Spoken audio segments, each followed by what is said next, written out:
guys, welcome to another episode of My Slice of Life. I'm your host, Madison Bellissimo, and today is a solo episode. Usually I'm joined by a guest, but as I told everyone in the first episode, there are going to be some solo episodes sprinkled in, so here's our first one since the very first episode of My Slice of Life. So welcome back. I'm going to kind of get into what life has felt like life lately. I always talk with my guests about how they're feeling, what's going on, something that's like exciting them lately, maybe something that they're trying to overcome lately. So I'm going to do the same, but with all of you. I'm just going to unpack it all in front of you guys. And of course, I baked for myself. I bake for every guest that comes on. So I baked for myself, and I've been on a huge tea kick. So I've been drinking tea all the time. Me and my partner love tea. And another thing that we love are biscuits and scones. And I made a blueberry biscone. So yes, that's exactly what it sounds like, a hybrid of biscuits and scones.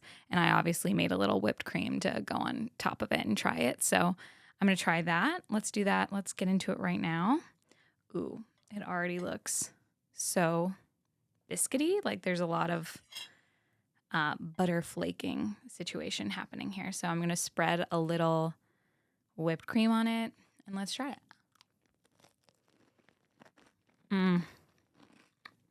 Oh my God.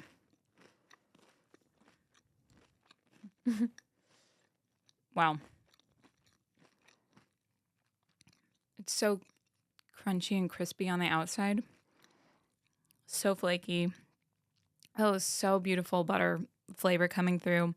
It's made with buttermilk too, so it's just like all dairy, which is incredible. So for all of my lactose-free friends, this is not a dessert or treat for you, but I wanted to make a scone slash biscuit because I love those. And again, I've been just on such a tea kick that I felt appropriate. And I want to say a quick little shout out to my friend Natasha. Natasha gave me this tea that she made with her mom, which was so sweet. So yeah, I just want to shout out her. The tea is delicious. I finished the entire thing that she gave me. So this is quite literally my last cup. So I'm going to enjoy it. Enjoy a little more biscuit scone in a second, but let's get into what's going on. So I don't know about all of you, but it's been quite disheartening lately for me, at least living in LA with all of the ICE raids. There's a lot of civil unrest that just feels so unjust and so clearly and blatantly racist, in my opinion.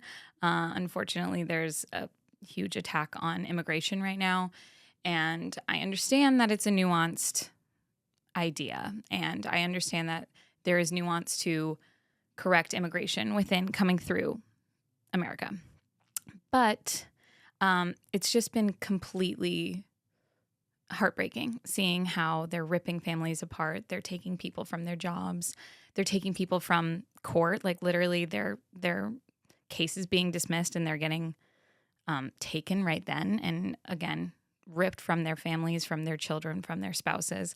And it's just been quite depressing, to say the least. I've felt really, really hurt for the city of Los Angeles, let alone like the state of the United States right now.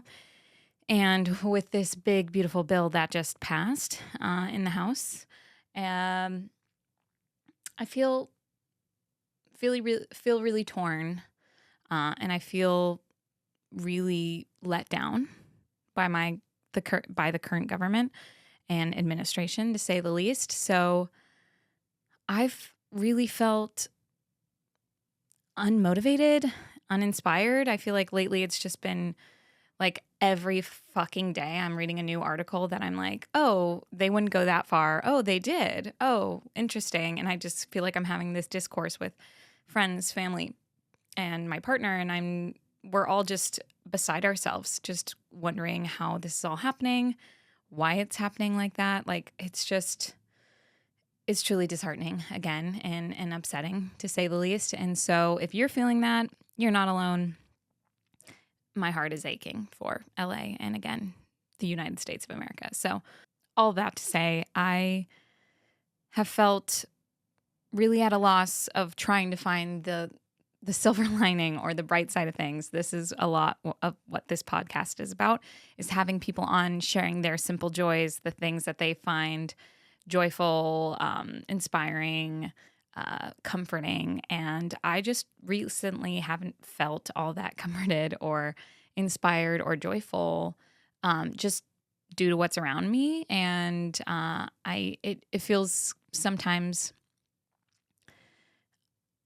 I feel torn to do a podcast like this and promote so much positivity when so much wrong is going on around us. However, I do think that I have come to the decision that I'm going to keep trucking with this. I just want to be more mindful about sharing the other side of things when I am feeling that, because I've tried to hide that on certain episodes where I've maybe felt not as like myself, because I feel beaten down by the state of the government right now. But I'm just trying to like keep it light, keep it breezy, trying to like not go into a depressive state. And I think if I share that, but also share what brings me joy in those, like what makes me persevere through those dark and horrible and heartbreaking situations, I think hopefully that will inspire other people to try and do the same. And we can kind of commiserate together and then also celebrate together the things that really bring us joy. So that's what I'm going to be focusing on this solo episode. And speaking of something that's quite nuanced and something that's had me again torn lately is a 3-month countdown to my 30th birthday. I'm so excited. I feel so lucky to be alive. I feel stronger than ever. I feel more inspired. Again, I know I just got done saying I've been having lack of inspiration with what's going around. But as far as like the kind of art that I'm inspired by, the people that I surround myself with, the things that I want to create myself, I've probably never felt this inspired in my life. And I feel so comforted by the people around me, so held and loved by my family and my friends and my partner. And so in many ways, it's a very, very exciting, exhilarating time. It's just like upping the ante. I'm ready for the next chapter. I'm like, let me at it. Let's go. But I feel like there's still so much shame in aging, and specifically in Los Angeles, and doing it gracefully, naturally, all those things. And even when people are promoting graceful or natural aging, there's something to be said about there's different versions, different thresholds of that. Some people think natural and graceful aging is completely doing face work and Botox and all those things. And I have no shade or tea to anyone that does that. I absolutely support anything that you want to do to your body that makes you feel more comfortable and more confident in yourself. However, it is hard as someone that is consuming media, consuming social media particularly, that you go like, you compare yourself, you have this imposter syndrome that you're going, oh, I feel like I don't look as fresh-faced or as like sprightly as some of these people that are like, for me, I'll go to a Pilates class and I'm like, these girls are like, they look 22 and they have these tiny, tiny bodies. And I have this moment of like reflection on like, oh, maybe I'm not working out enough. Maybe I'm not doing enough. Maybe I'm not strict enough with the things I eat or consume. But then I realize, again, I don't feel like I've ever been this strong in my life. I don't think I've ever had this kind of endurance.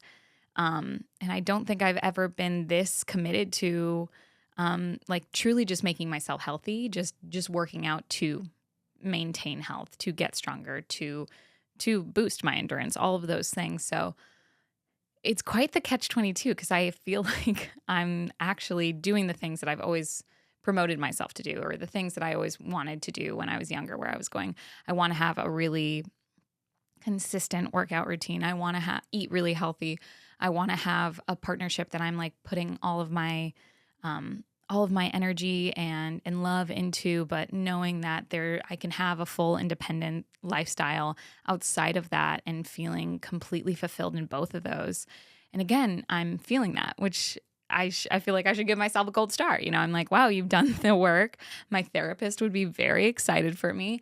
But yeah, there's still something a little daunting about this age of 30. And yeah, I think there's been a point where I want to celebrate it and I want to make it this huge deal. But then again, it just feels like another year passing by. And yet I'm like, I'm lucky to be alive and I should take this as like, take the bull by the horns and do as much as I can. And back to our earlier conversation where I was saying, I've gotten down on myself recently about being like, oh, torn about putting out the media, putting out this podcast because I'm like the world is burning around us and it just feels kind of tone deaf to put out a podcast that's like about baking and like tell me your positive thoughts. However, that's really authentic to me and that's something that I really do want to promote and a kind of community that I want to cultivate on the internet. And so, in an effort to stop doom scrolling and try and just educate myself more, or just kind of get myself a little more cultured, I've switched a little more of my scrolling time to Substack, which has so many fun articles. You can read so many things. I just find it really something deeply relating. Like you can find people that you're like, oh my God, you're going through exactly what I'm going through. And I found this really, really interesting article that I will pull up right now. It is called, It Is You Against Yourself.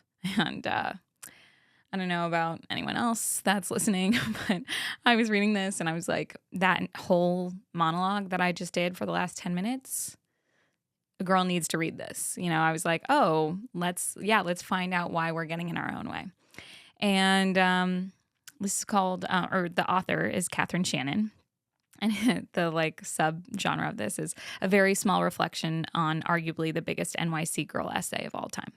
She wrote this in February, and she was inspired by a Joan Didion quote that I had never seen before. But when I tell you, I read this Joan Didion quote, and I was like, again, I felt really seen, and I felt like, oh, this is the situation that I'm particularly in right now.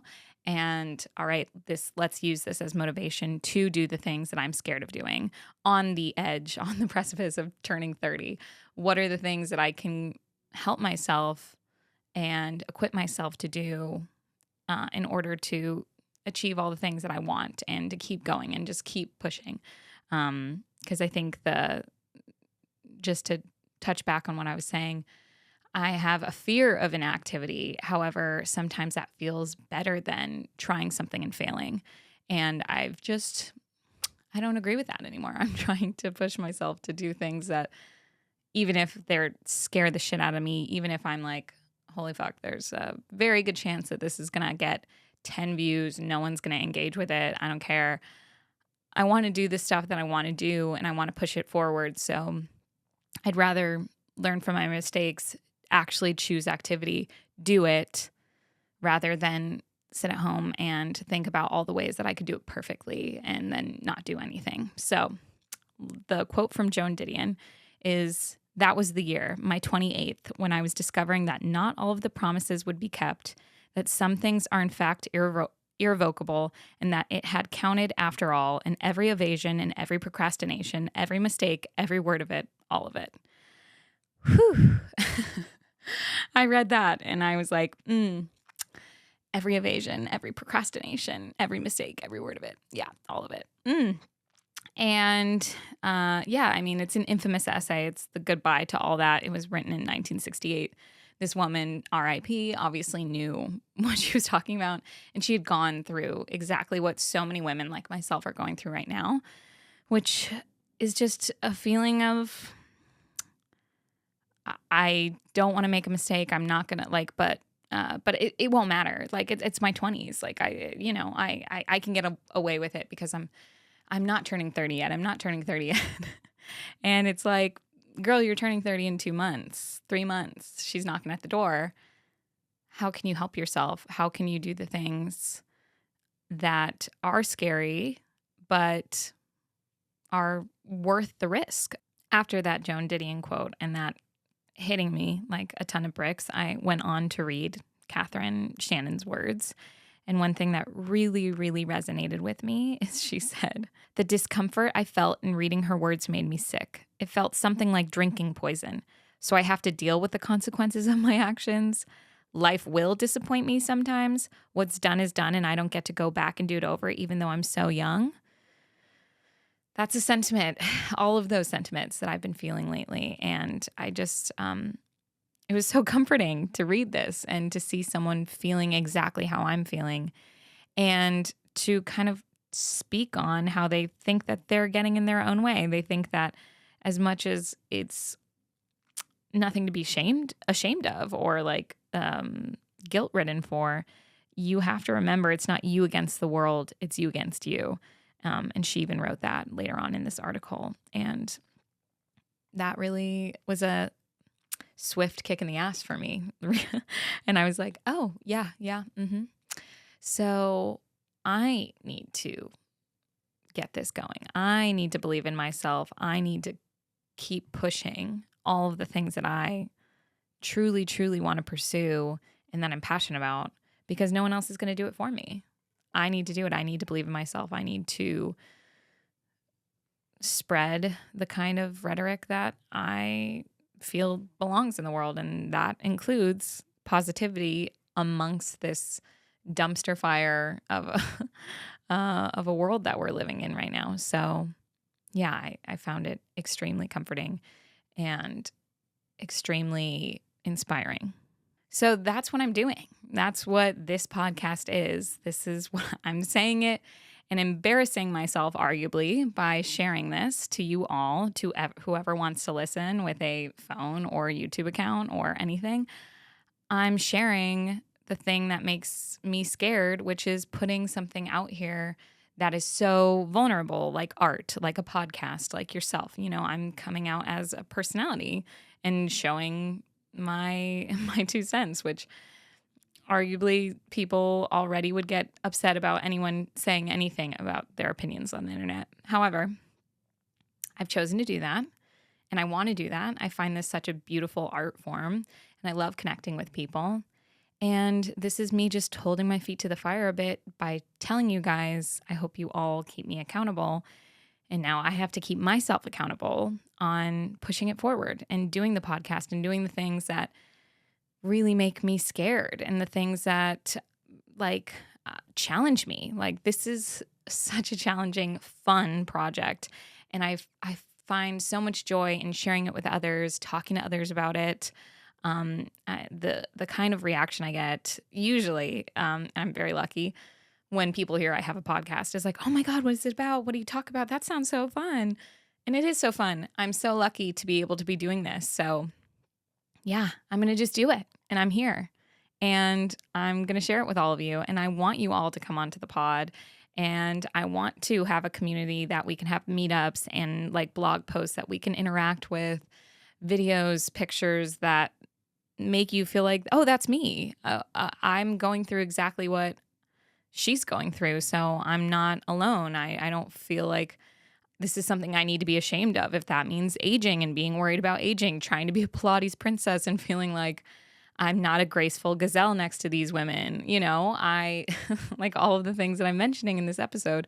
Or even something like this, starting your own podcast, starting your own blog, starting something, you know, doing your own short film, pursuing law, like what have you, whatever you think your journey is and whatever you feel passionate and called by. I think now is the time, per that Joan Didion quote, where it does matter. And you can't get in your own way. And sometimes you are the person that's in your own way. So I'm saying I'm currently in my own way. And by telling you guys, hopefully that that ends now. And hopefully I can keep going with this. So if you do listen to the pod, if you do interact with this, if you find it fun, if you're even remotely interested in it, reach out, say hey, like acquaint ourselves. I'd love to start getting to know people that listen that I might not know in real life. Let's get to know each other. And if anyone else is feeling this way, if anyone else is feeling torn about turning 30 and or torn about just aging, torn about being in Los Angeles and feeling like, how can I go about my life when people's lives are being torn apart? You're not alone. And yeah, I I think as much as I want to share a sweet treat and make it light and fluffy and have a good time with whoever's on the pod with me, there will be times where I have solo episodes like this where I'm just being frank with you guys.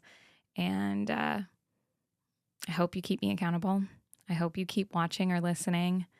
I love you all. I hope you do treat yourself, even on the days that you're going like, I feel guilty because I have it really good and others don't. So why would I be able to push that and eat other people's faces? Or why do I feel like I'm special enough to share my thoughts and views and things like that? Because you want to. If you want to, the world is your oyster. I think you should do it. And who knows, you might find people that connect to it, or I might do this and no one connects to it, and then I pivot. And God forbid a pivot. Like, nothing's wrong with a pivot. Nothing is wrong with trying something and even failing, and then being able to go like, okay, great. What's next? What is for me? Finding what's for me. So I hope this resonated with some people. I know I was chatting, yapping. Yeah, that's the state of the world and the state of my mind. And I will leave you with things that are making me joyful, because that is the whole point of the pod. Again, a huge thing that's making me joyful is tea, doing something for myself, like, again, a ritual. I've always been a matcha girl. We know that.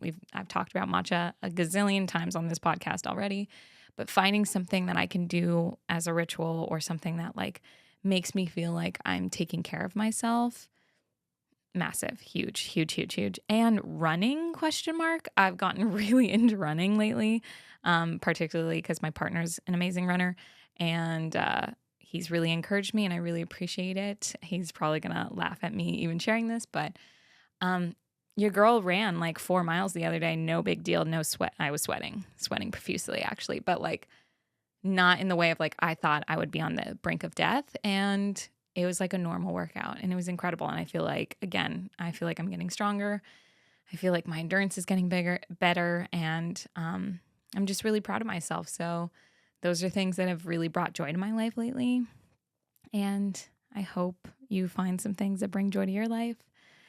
Please like, subscribe, comment, interact with this video or the podcast. If you listen on Spotify or Apple Podcast or any other platform, please interact with it. Thank you all so much. I'll see you in 2 weeks.